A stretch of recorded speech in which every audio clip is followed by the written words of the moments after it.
أعطوني بشعول مشعلاني.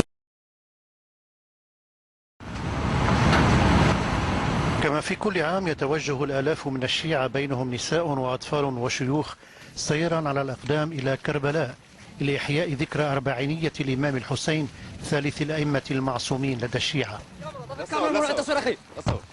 الذكرى لم تكن تخلو من تعرض الزوار على نحو متكرر لهجمات مسلحة يسقط جراءها العديد من القتلى والجرحى. ذكرى هذا العام لم تخرج عن السياق الماضي، إلا أن إحدى العمليات التفجيرية أحبطتها الفرقة الثامنة في الجيش العراقي التي أوكلت إليها حماية طريق بغداد كربلاء.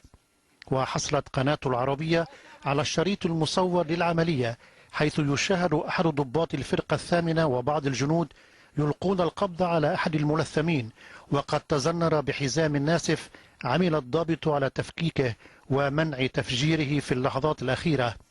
وقد اقتيد الموقوف بحماية أفراد دورية الجيش إلى التحقيق.